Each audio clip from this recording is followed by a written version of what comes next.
begins to tremble. ஒவ்வொரு நேரமும் ஆண்டவர் இயேசுவின் பெயரை நீங்கள் எடுத்து நீங்கள் அதை திரும்ப திரும்ப உச்சரிக்கும் போது சாத்தான் நடுங்குகின்றான். அந்த பெயருக்கு அடியிலே அவன் வீழ்ந்து போகின்றான். So now the disciples have gone into the ship. இப்போது படகிலே சீடர்களும் ஏறுகின்றார்கள். And Jesus is going in the direction. எந்த இடத்திலிருந்து சத்தம் வருகின்றதோ அந்த இடத்தை நோக்கி ஆண்டவர் இயேசு The செல்கின்றார். direction of that man whom he wants to rescue. எந்த மனிதனை ஆண்டவர் இயேசு விடுவிக்க எண்ணுகின்றாரோ அந்த திசையை நோக்கி செல்கின்றார். The man doesn't know Jesus. அந்த மனிதனுக்கு இயேசு யார் என்று The தெரியாது. man doesn't know Jesus.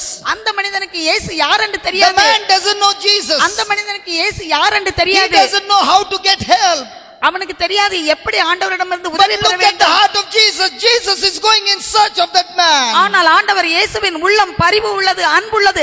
அவர் அவனை தேடி செல்கின்றார். Might be you are saying, I don't know Jesus. நீங்க நினைத்திருக்கலாம், நீங்க சொல்லலாம், எனக்கு ஆண்டவர் இயேசுவை தெரியாது என்று. I don't know how to pray. எனக்கு எப்படி ஜெபிக்க வேண்டும் என்று தெரியாது. But tonight, ஆனால் இந்த இரவு Jesus is come to in search of you to deliver you and to set you free. ஆண்டவர் இயேசு உன்னை தேடி இந்த இரவு இங்கு வந்திருக்கின்றார்.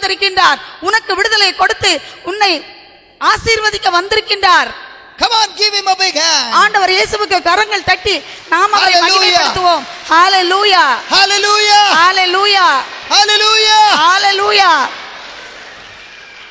Now the disciples are all in the boat. இப்போது ஆண்டவருடைய சீடர்கள் எல்லாம் அந்த படகில் இருக்கின்றார்கள். And Jesus has gone off to sleep.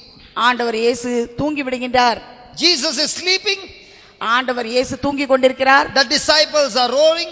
அந்த சீடர்கள் எல்லாம் படகை வலித்துக் கொண்டிருக்கிறார்கள். And the boat is going in that direction. அந்த படகு அந்த திசையை நோக்கி செல்கின்றது. The Bible says, பைபிள் சொல்கின்றது, suddenly, திடீரென்று there's a great storm in the sea. அந்த கடலிலே ஒரு பெரும் புயல் ஏற்பட்டது. There's a great storm in the sea. அந்த கடலிலே ஒரு பெரும் புயல் ஏற்பட்டது. The disciples who were fishermen, அந்த சீடர்கள் மீன் பிடிப்பவர்களாக இருந்தார்கள். they have been in the sea all their life. அவர்கள் வாழ்நாள் முழுவதும் அந்த கடலிலே செல்கின்றவர்கள். But they are filled with fear because they have never seen a storm as great as this one. அவர்கள் எல்லோரும் பயந்தார்கள். ஏனென்றால் இப்படிப்பட்ட ஒரு பெரும் புயலை வாழ்நாளில் அவர்கள் கண்டதில்லை. The waves are coming and beating them. அவர்களை அந்த படகை பெரிய அலைகள் வந்து The Modi boat is going up and down. அந்த படகு மேலும் கீழுமாக அலைக்கழிக்கப்பட்டது. The water is entering into the boat. தண்ணீர் அந்த படகுக்குள் புகுந்தது. They are filled with fear. அவர்கள் பயத்தால் நிறைந்திருந்தார்கள்.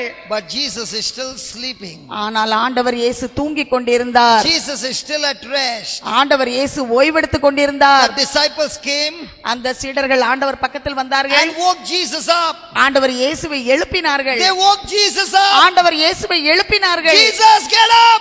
இயேசுவை எழுந்திரும். Jesus, get up. இயேசுவை எழுந்திரும். Jesus, get up. இயேசுவை எழுந்திரும். We are going to get drowned. நாங்கள் மூழ்கப் போகிறோம். Jesus opened his eyes, ஆண்டவர் இயேசு கண்களை திறந்தார். looked around. அவர் சுற்றிலுமாக பார்த்தார். He saw the storm அவர் புயலை கண்டார். and he spoke to the storm. அந்த புயலிடம் பேசினார். Stop. நிறுத்து. Be still. இறையாதே, சும்மா இரு.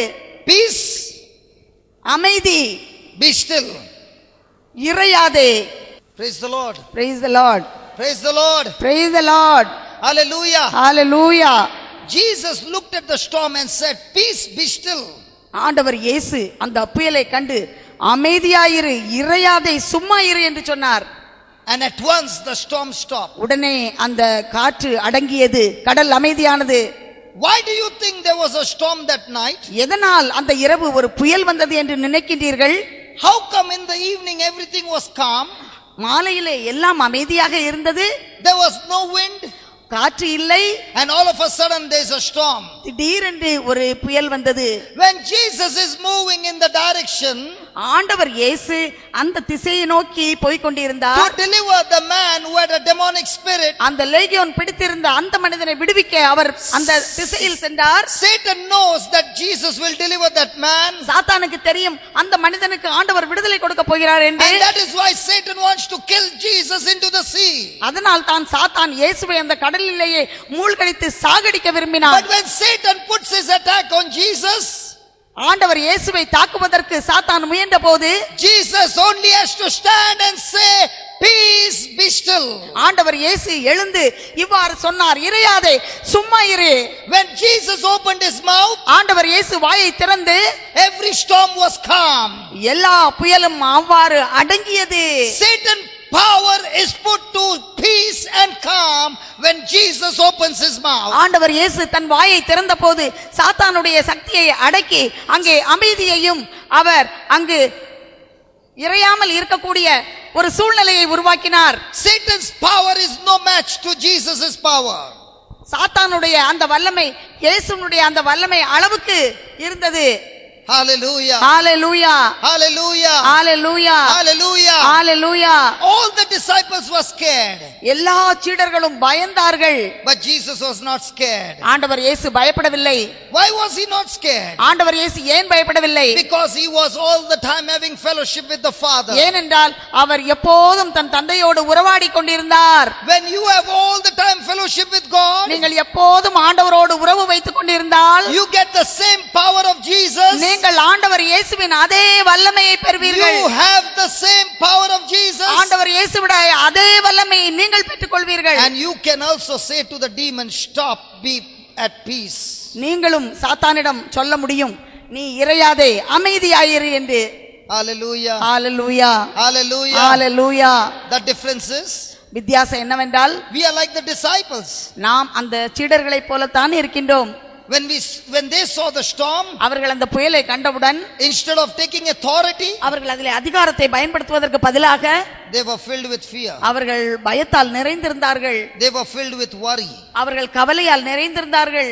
One of the powerful tool ஒரு மிக பெரிய வல்லமையான ஆயுதம் that devil uses against you உங்களுக்கு எதிராக சாத்தான் பயன்படுத்துவது is to give you fear, உங்களுக்கு பயம் கொடுப்பது, is to give you worry, உங்களுக்கு கவலை கொடுப்பது, is to make you focus on your problems, எப்போதும் உங்கள் பிரச்சனையை நீங்கள் கவனித்துக் கொண்டிருப்பது, is to make you look at your sicknesses, எப்போதும் உங்கள் நோய்களையே நீங்கள் பார்த்து கொண்டிருப்பது, to make you look at your problems, எப்போதும் உங்கள் பிரச்சனைகளையே நீங்கள் to look நினைத்துக் into your கொண்டிருப்பது, pain. உங்களுடைய வலிகளையே நினைத்துக் கொண்டிருப்பது.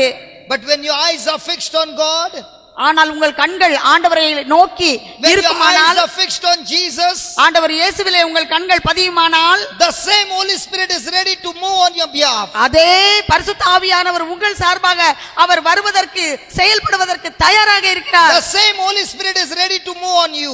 ஆண்டவருடைய பரிசுத்த ஆவியானவர் உங்கள் மேல் வருவதற்கு தயாராக இருக்கிறார். But are you willing to open your mouth and say, stop that devil?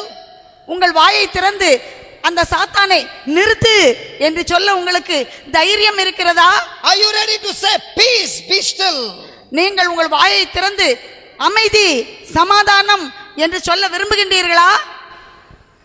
We do not do that. நம்ம அதை செய்யறதில்ல. We are all the time worried. நம்ம எப்பவும் கவலையாவே இருக்கோம். Yesterday there were some spirits that were manifesting in this place. நேத்திக்கு நம்ம பார்த்தோம், தீ ஆவிகள் இந்த இடத்துல ரொம்ப சத்தம் போட்டதெல்லாம் நம்ம பார்த்தோம். But in the name of Jesus they were cast out. ஆனால் ஆண்டவர் இயேசுவின் பெயரால் அந்த ஆவிகள் துரத்தி அடிக்கப்பட்டது. Because there is no power greater than the power of Jesus. ஏனென்றால் ஆண்டவர் இயேசுவின் வல்லமைக்கு அதிகமான உயர்ந்த வல்லமை வேறு எதுவும் கிடையாது. Now Jesus comes to the other side of the shore. ஆண்டவர் அக்கரைக்கு வருகின்றார். Now Jesus comes out on the other side of the shore. ஆண்டவர் அக்கரைக்கு வருகின்றார். He has got out of the ship அவர் அந்த படகிலிருந்து இவ்வாறு இறங்குகின்றார். and is walking அவர் இறங்கி நடக்கின்றார் with his disciples. அவருடைய சீடர்களோடு. And there is a man அங்கு ஒரு மனிதன் who has been in the tomb. அவன் அங்கு கல்லறைகளிலே வாழ்கின்றவன் இருக்கின்றான். Even chains cannot keep him. அவனுடைய கைகளை சங்கிலிகளால் கூட கட்டி வைக்க முடியவில்லை. He has been breaking the chains. அவன் அந்த சங்கிலிகளையும் விலங்குகளையும் உடைக்கின்றான். He has been hurting his own அவன் body. அவனையே காயப்படுத்திக் கொள்கின்றான். Such a man, அப்படிப்பட்ட ஒரு மனிதன், possessed by evil spirits, நிறைய தீய ஆவிகள் பிடித்த ஒருவன் come towards Jesus.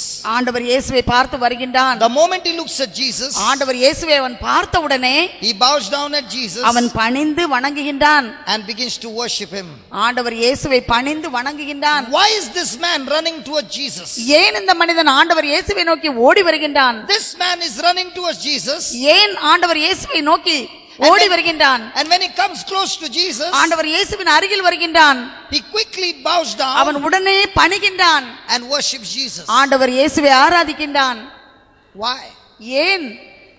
When this man looks at Jesus, இந்த மனிதன் ஆண்டவர் இயேசுவை பார்த்ததும் with his eyes, அவனுடைய கண்களால் he can see him as a man.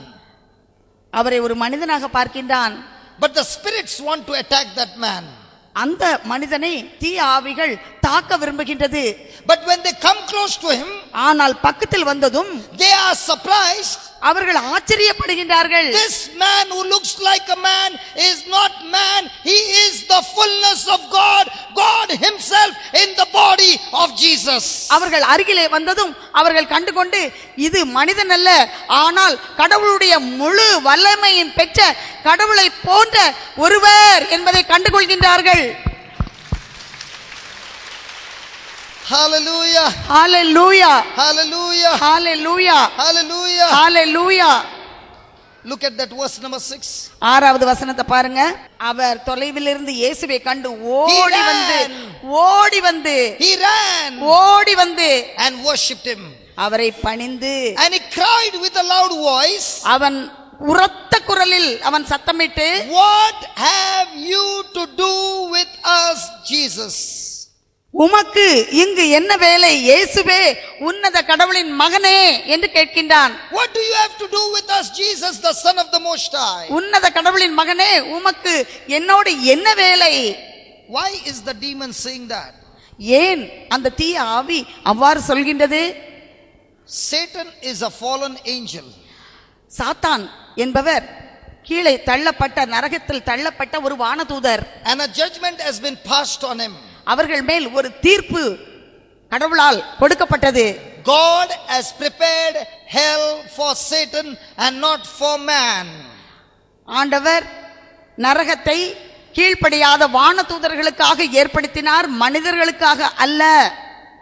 Satan was Lucifer, an angel of God. சாத்தான் என்பவன் லூசிபரும் அவனுடைய தோழர்களும். He was the most handsome, powerful angel.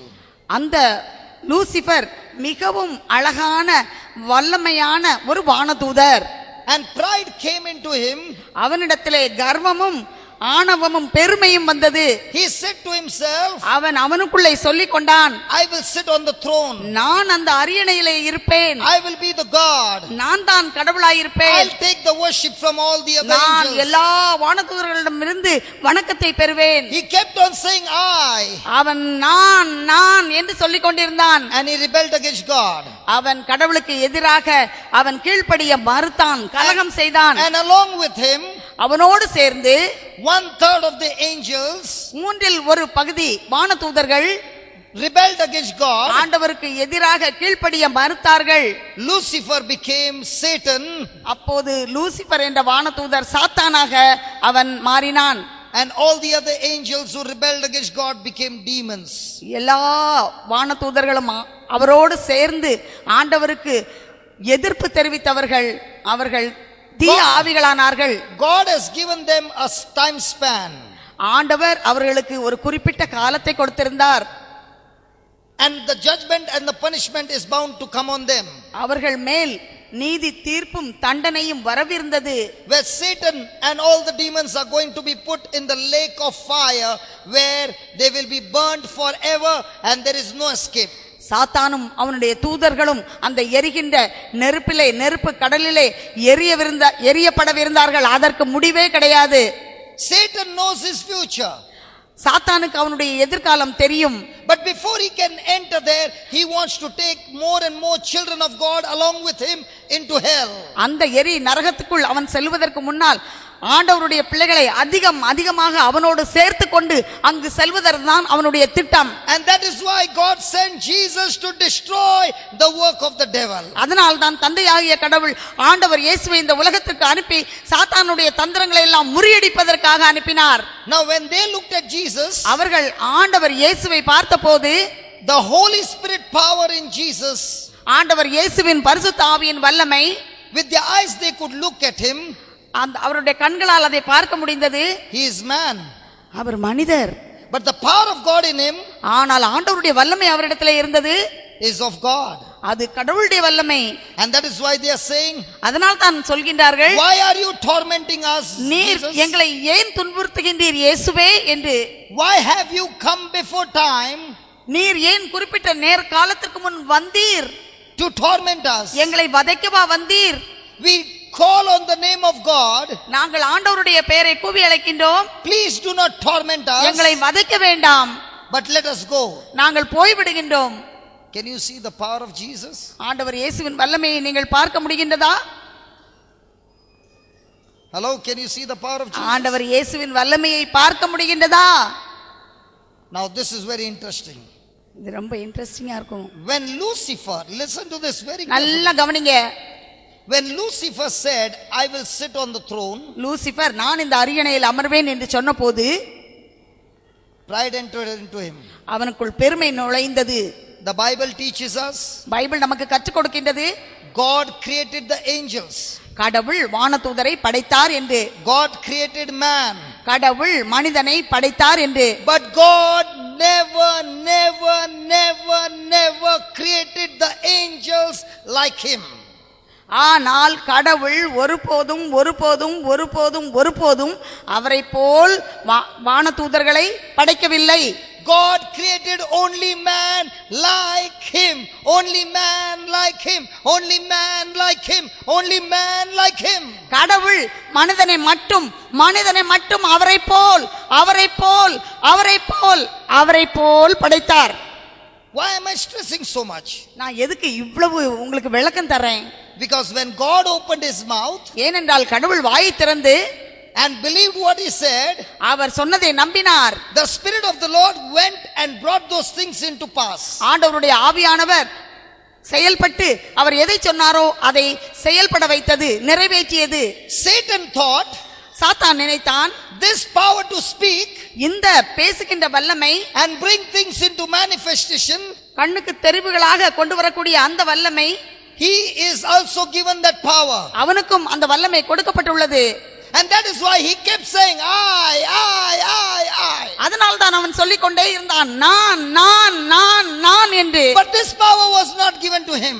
ஆனால் இந்த வல்லமை கொடுக்கப்படவில்லை. And that's why he was defeated. அதனால் தான் அவன் தோல்வி அடைந்தான். But for you and me, ஆனால் உங்களுக்கும் எனக்கும் God has given us the power to speak.